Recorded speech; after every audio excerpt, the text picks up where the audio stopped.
A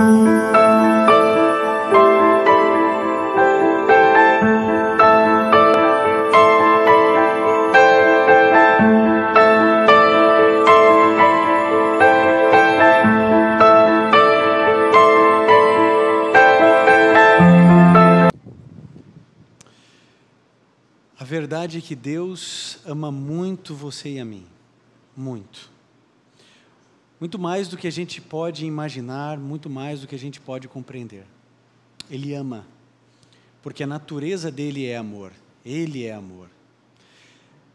O amor de Deus, ele é diferente em todos os níveis, em todas as instâncias, em toda a compreensão de comparação humana. Porque eu e você temos um amor para dar que é derivado dele. Ele é amor, a natureza dele é amar, e Deus não pode negar-se a si mesmo. Então ele ama, a natureza dele é amar. E quando Jesus veio a essa terra, Jesus Cristo nos revelou o Pai, quando ele disse assim: olha, quem vê a mim, vê o Pai. Então quando você olha todo o carinho, todo o afeto, toda a consideração de Jesus com os miseráveis, com os esquecidos, com os renegados, a gente lembra que Jesus é a perfeita revelação do Pai. A natureza, embora manchada pelo pecado, revela quem de fato é Deus. Apesar do pecado, ainda quando estamos no meio da natureza, a gente vê as digitais de Deus. A Bíblia é uma revelação de Deus, mas a suprema revelação do Pai é o próprio Filho, é Jesus. De maneira que Jesus tocava os intocáveis, amava aqueles que ninguém amava, se aproximava daqueles que todos queriam distância. Jesus, ele disse assim: olha, eu não vim aqui para buscar os santos, os justos, eu vim buscar os pecadores. Imagine, Jesus foi acusado de andar com pecadores, logo essa, a maior virtude de Cristo, amar aqueles que ninguém tinha consideração e valor. Então, quando Jesus Cristo veio a essa terra, ele veio reivindicar o caráter de Deus, o caráter de Deus. Isso é uma coisa importante para a gente saber. Quando o pecado entrou no universo, quando Lúcifer se transformou em Satanás, ele acusou Deus diante de todo o universo. E ele quer que eu e você pensemos que Jesus, Deus e Espírito Santo, que a Trindade, ela ou não existe, ou que eles são maus, que eles não são quem eles afirmam ser. Há um trabalho nas forças espirituais do mal, para que a minha compreensão a respeito de Deus seja deturpada.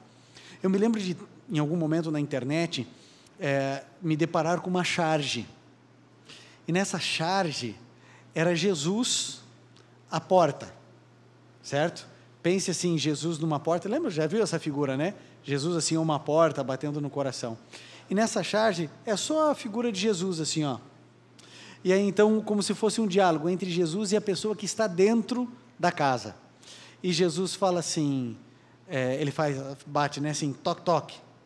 Aí lá dentro da casa diz: quem é? Aí aqui fora Jesus fala: Jesus. E o que você quer?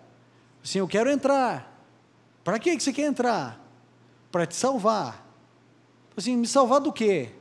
Daquilo que eu vou fazer com você se você não abrir essa porta. Abre logo. A ideia que se quer passar é de um Deus torturador, que usa de artifícios ruins para conquistar-nos. Por exemplo, eu já vi um argumento de alguém que dizendo assim, ó, é como se Deus colocasse uma arma na tua cabeça dizendo: ou me ame e me obedeça, ou eu te mato para sempre. A ideia que se quer passar é de que Deus não é quem ele afirma ser. Amor, um Deus onibenevolente, um Deus misericordioso, um Deus perdoador, um Deus que abraça, um Deus que acolhe, um Deus que não quer castigar, um Deus que quer perdoar, um Deus que quer dar 10.000 chances para você a cada segundo na sua vida. Então há um conflito. E um dos temas que é muito polêmico é a questão do inferno. Eu já ouvi algumas pessoas que têm sua ideologia dentro do ateísmo e do agnosticismo afirmarem que uma das dificuldades para crer em Deus é o fogo eterno, né? A pessoa vai queimar eternamente, uma tortura sem fim, e acusam Deus de ser um torturador. Bom, essa é uma questão conflituosa, porque há uma certa lógica nesse raciocínio.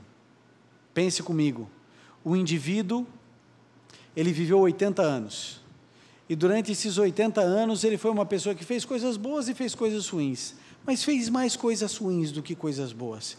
E por fim, Deus julgou que ele não deveria estar no céu, e ele então vai para o fogo, depois que ele morreu, ele vai para o fogo, e ele vai ficar queimando ali a eternidade toda. Gente, você já queimou o dedo alguma vez? Eu sou um indivíduo que eu tenho baixíssima tolerância à dor, como todo e qualquer homem, né? Mas esses dias, a Sofia, a mãe dela tinha feito um brigadeiro e tinha colocado num prato e deixado para esfriar. E o que a Sofia foi fazer? Meteu o dedo. Fez bolha, sabe? Levantou a bolha no dedinho dela. Ela chorava, e eu sei que dói. E dói mais na gente do que nela, né? E que dor, que dor. Agora você imagine você queimar, não é a ponta do dedo, é você em chamas, o resto da eternidade. Por isso, é muito complicado você simplesmente chegar para um ateu e falar assim, não, isso que você está falando não tem sentido, porque tem sentido. Que Deus é esse, que um filho dele desobedece por 80 anos e agora você vai queimar eternamente pela eternidade. Se você não tem ideia do que é eternidade, uma vez eu li uma ilustração que é assim, a eternidade, para você ter uma ideia do que é, pense em um passarinho que sai lá do Rio de Janeiro, lá da Barra da Tijuca, ok? Sai lá do Rio de Janeiro e ele vai voando. Ele voa, e vai lá para o Everest. Chega lá no Everest, ele pega o biquinho dele assim, ó, dá uma raspadinha lá em cima, lá no topo, aí ele volta. Aí 1 ano depois, ele pega e faz o mesmo trajeto. Ele pega e vem e dá uma raspadinha assim no bico. Quando o Everest acabar, terá passado 1 segundo da eternidade. Ok? Eternidade, gente, não tem fim. Como harmonizar um inferno eterno com um Deus de amor? Abra sua Bíblia, e a gente vai entender esse assunto na Bíblia. Romanos, no capítulo 6, no verso 23. Romanos, Novo Testamento, né? 6, 23. Romanos 6, 23.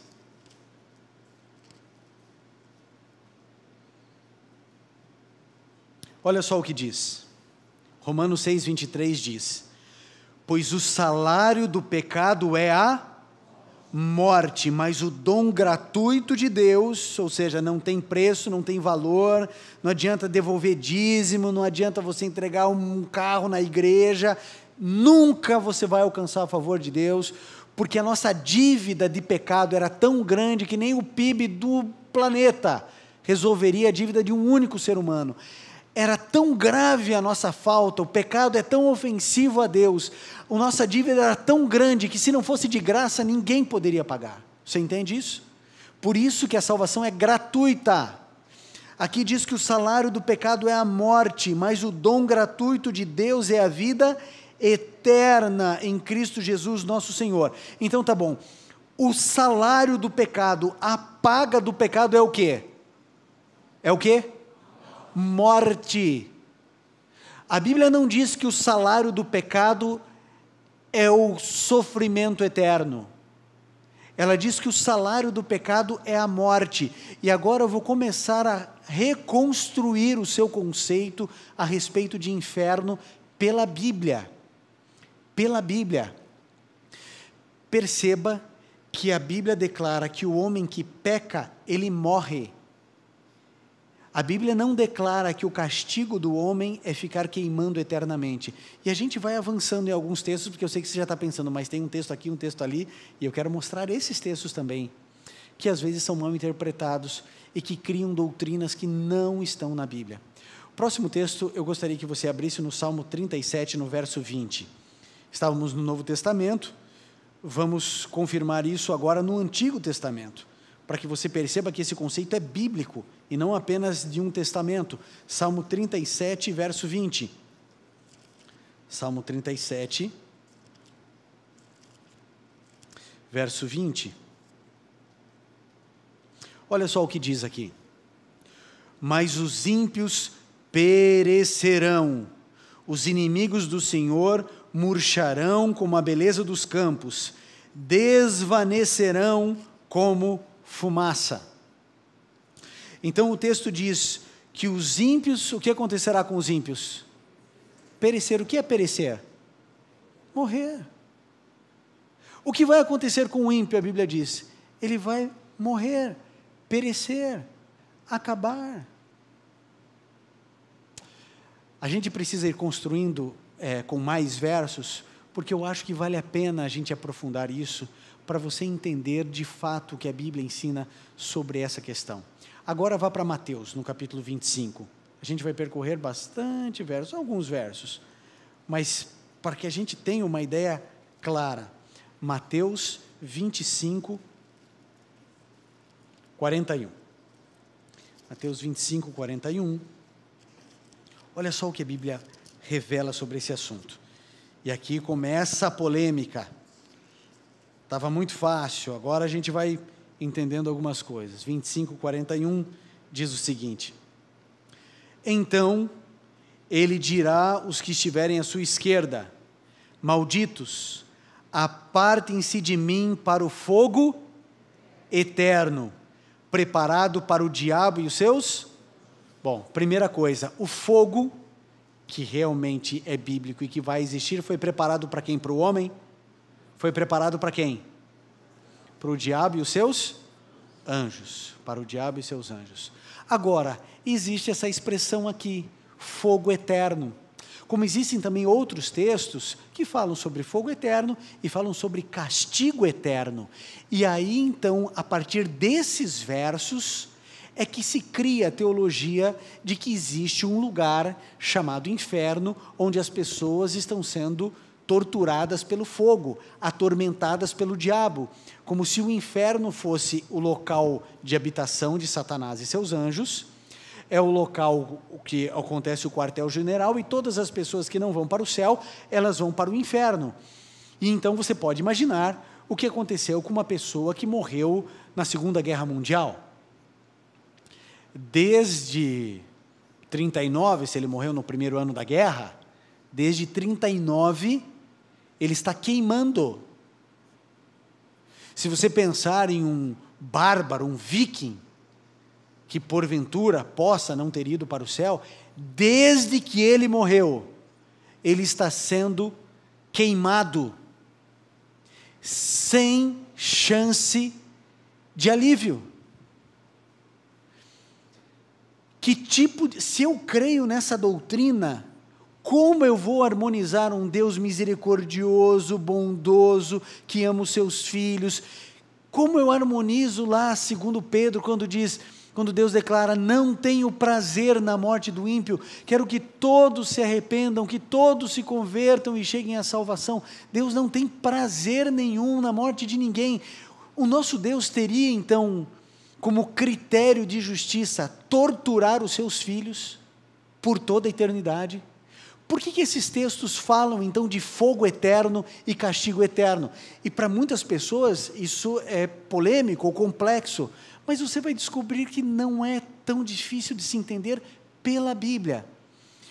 Logo antes do livro do Apocalipse, existe um livro chamado Judas. Eu não sei se você conhece esse livro, mas é o livro imediato antes do Apocalipse. Eu queria que você abrisse a sua Bíblia ali.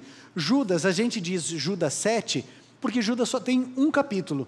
Então a gente fala Judas 7, então é o versículo 7, certo? Então você pode dizer Judas 1, 7, ou só Judas 7, que é a mesma coisa. Então Judas, aqui no versinho 7, revela algumas coisas bem importantes para você e para mim. Deixa eu abrir aqui, no finalzinho, em Judas. Eu vou chegar em Judas, alguma hora há de chegar aqui. Chegou. Não chegou, vai chegar. Aí, chegou. Judas 7, versinho 7, diz o seguinte, presta atenção.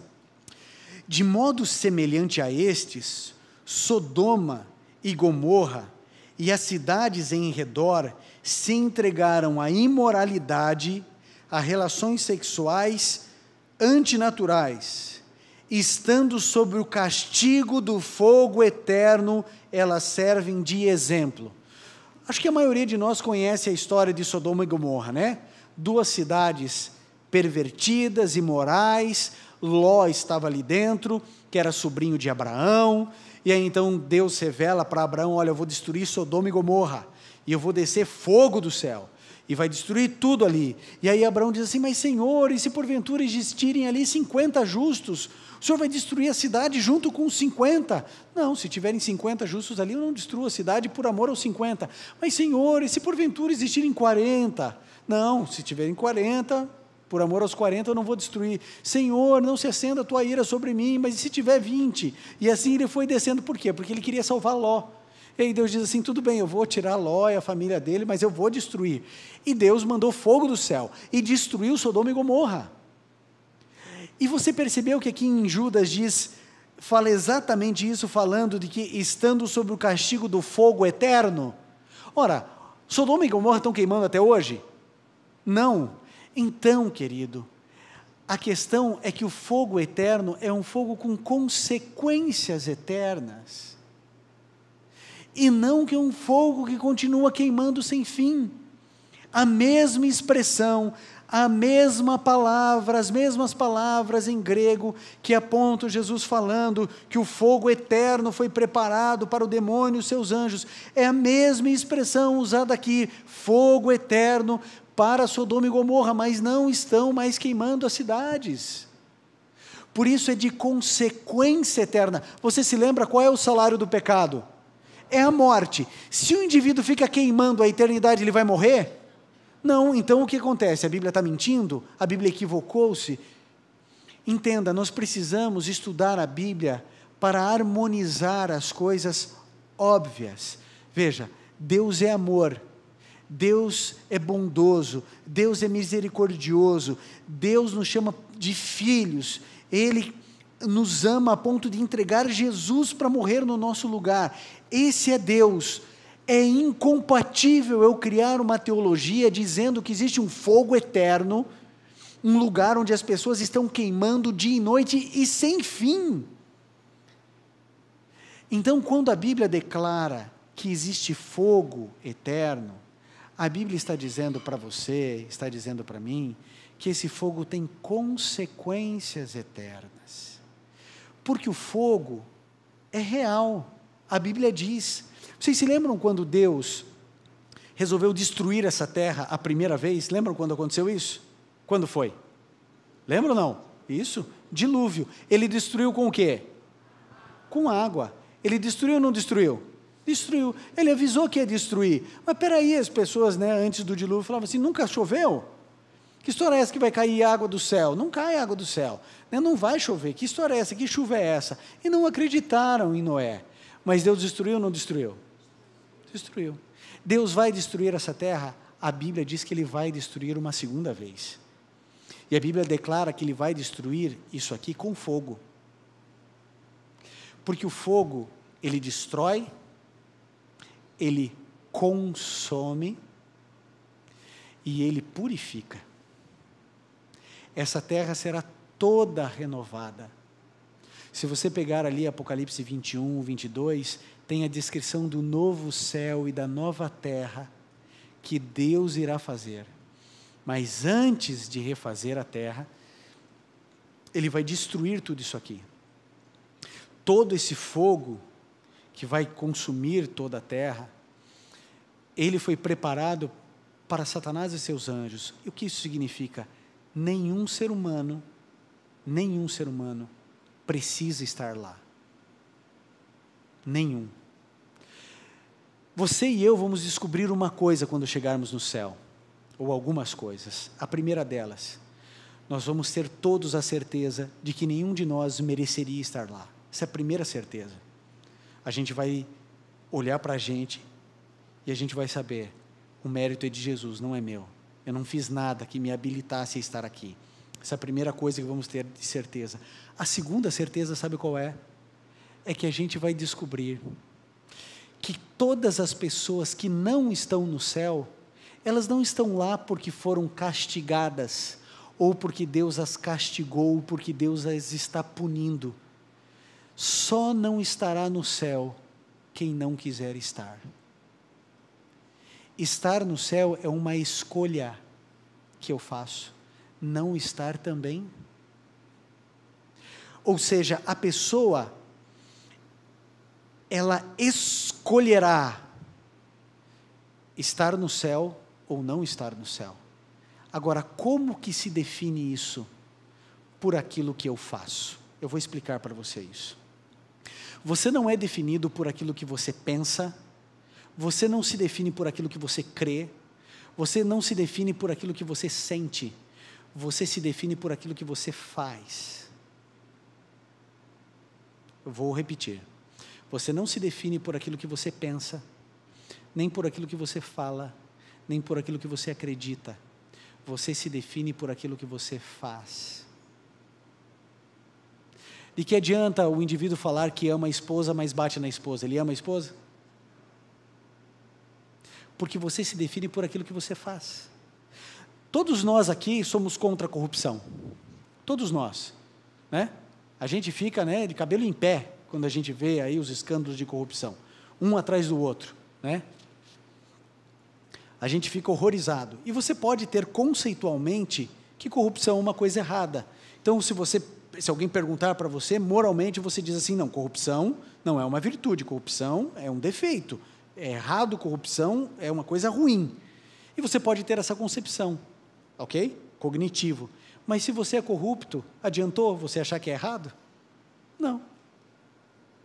Porque você não se define por aquilo que você fala, nem por aquilo que você pensa, nem por aquilo que você sente, você se define por aquilo que você faz. Então, como que eu defino a minha salvação? Não, eu escolho Jesus na minha vida, para que Ele tome conta de mim. É isso que acontece. Eu quero que você leia comigo mais um verso da Bíblia.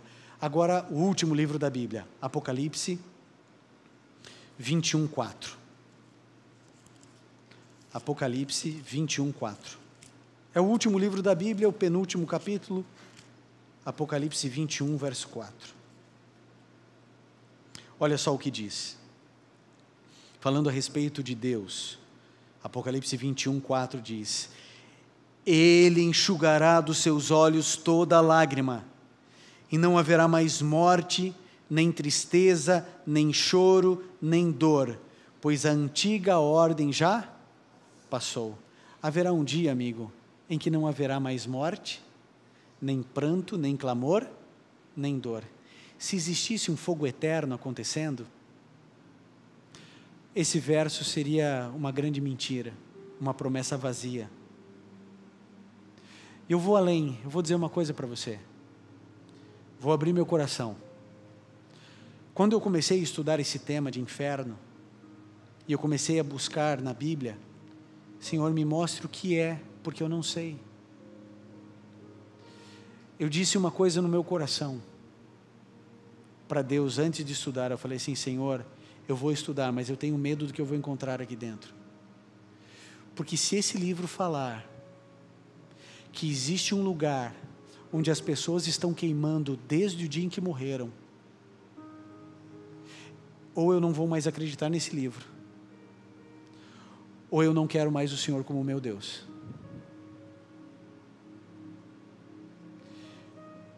Porque eu não quero e eu não vou servir a um Deus torturador. Eu não vou, imagine, se eu que sou um miserável de um pecador, sujo, podre, se o meu coração aperta em pensar isso, de alguém, mesmo que eu não conheça, sendo torturado a eternidade num fogo, porque durante 80 anos ele foi um devasso, então me desculpe, mas eu vou querer a mesma sorte que ele, porque eu não vou servir um Deus assim.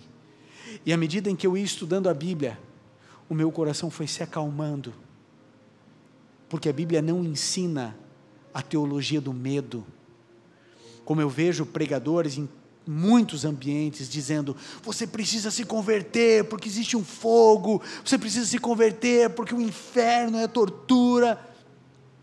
Essa teologia do medo não é bíblica. Deus nos constrange pelo seu amor, e não por te ameaçar de tortura. Ele não está com uma arma na sua cabeça dizendo: me ame ou eu te mato.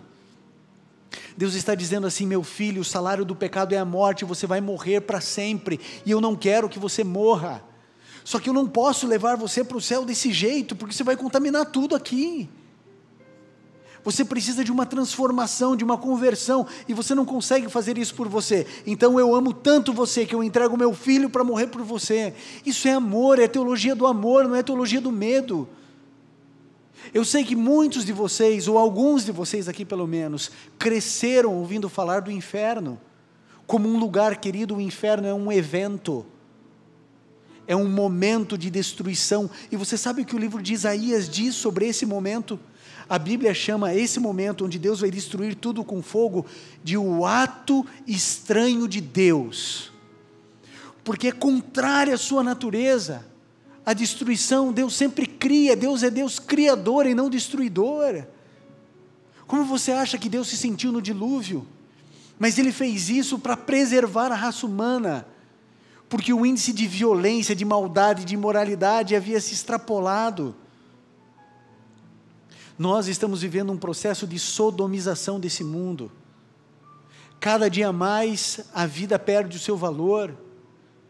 As pessoas matam umas às outras, filmam assassinatos dentro de cadeias de prisões, torturas em homens e mulheres. Vocês sabem do que eu estou dizendo? Nós vivemos um processo onde nos aproximamos do mundo que acontecia antes do dilúvio e que acontecia dentro dessas duas cidades, Sodoma e Gomorra. E Deus tem o seu limite. Deus disse lá no livro de Jó, para as ondas, Ele disse: até mesmo as orgulhosas ondas, Deus declara: até que virás e não passarás. Deus impõe limite à maldade. E vai chegar um momento onde Deus colocará fim em tudo isso. E Ele colocará fim com fogo, com dor na alma e no coração.